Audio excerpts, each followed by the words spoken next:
Hi, my name is Charleen Gosling, and I'm here today to talk about nutrition, specifically nutrition with women in menopause.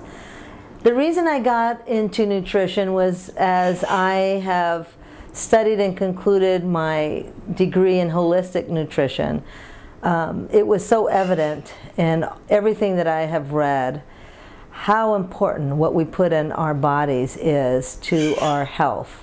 How important it is to how our nails grow, how our skin health is, how our organ health is, our hair, you know, all this stuff that's going on with women losing their hair, especially in the menopause time, is all lack of minerals. And skin disorders like acne breakouts happen a lot in women in menopause.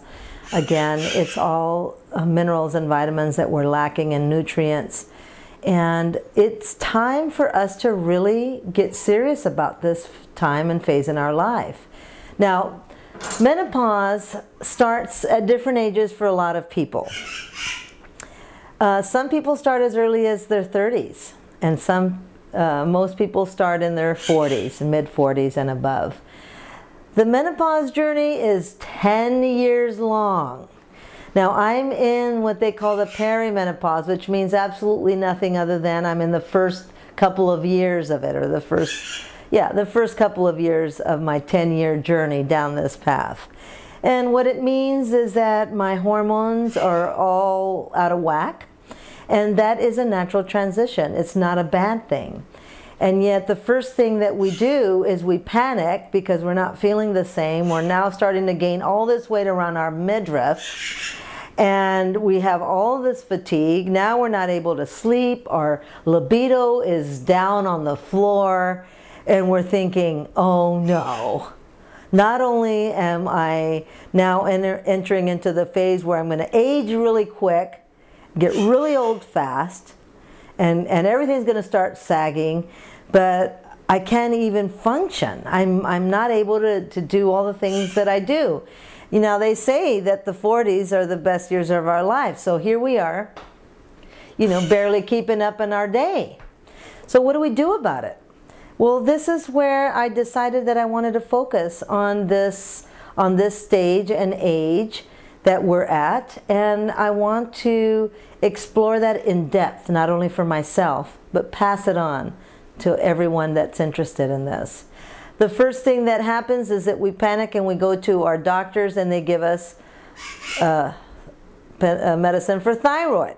Very first thing. Everybody that I know in my realm is on thyroid. The next thing is that if the thyroid didn't help you pick up your energy levels, they put you on adrenal enzymes.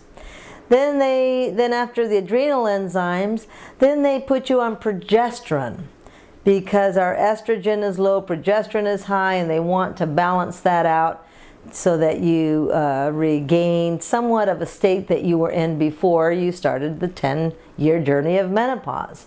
But what no one is telling us is that this transition is absolutely natural, that we're all supposed to be going through this. Now, that doesn't mean that we all should just tough it out and, you know, and transform into the awesome goddess woman that we're intended to be, which is what menopause is a huge stage of transformation. First there was birth.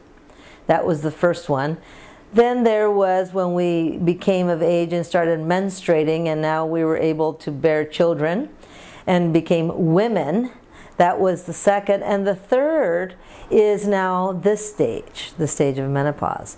This is where we've gathered all the information so far.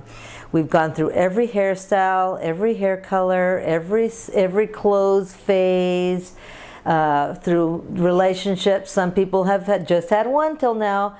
Some people have had many. We've tried every diet. We've tried every trainer, every exercise, every gym. We've done different careers, liked them, loved them, and now we're here. Here is where we get to look over and say, okay, what do I like? What do I love? What has to go? And that's what menopause does. It fuels our creativity. It fuels our intuition. It makes us open up and gather all that we've experienced so far and put it into a box so that we can look at it and take a good hard look and say, okay, what do I want to take with me for the next 50 years of my life? What do I want to leave behind? And one of the things that we definitely have to leave behind, ladies, is all the carb eating that we eat and all the sugar. For those of you who are in this perimenopause place that are having hot flashes, insomnia, chronic fatigue, even with all of your thyroid medication and progesterone and everything else, let me tell you something. If you were to cut out your sugars, especially your refined sugars and your simple sugars, like things that are baked, things that are processed, like cookies and candies, and oh, here's another one, alcohol, you know, the Chardonnay we love so much. Yes, the Chardonnay. I know it. I struggled with that because I thought after a hard day's work, I've done so much. I have 2 grandchildren, I have a daughter, I have my own career. You know, I deserve a little glass of Chardonnay once in a while, but guess what? It not only creates a bunch of excess rolls around your midline, around your waist, which is, for someone like me who's a personal trainer and a health buff, a nightmare, but it causes 50% more of your fatigue that you are already experiencing with your menopause. It causes night sweats and hot flashes all throughout your day, and it causes the insomnia to worsen. All the symptoms of perimenopause are heightened by sugar. And sugar is carbs, not only just refined sugar, but it's anything processed that is carb related, white flours, anything white, and alcohol. So whether we like it or not, this is something that we have to really, really take a good look at and address, because there is no need for any of us to go through this in a horrid, painful way, but yet we can tune in to the intuition and the wisdom of this transformation going on with us in menopause in a very soulful, spiritual way without all of these horrible side effects, and just allow our bodies to transform, to cocoon into the woman of our dreams.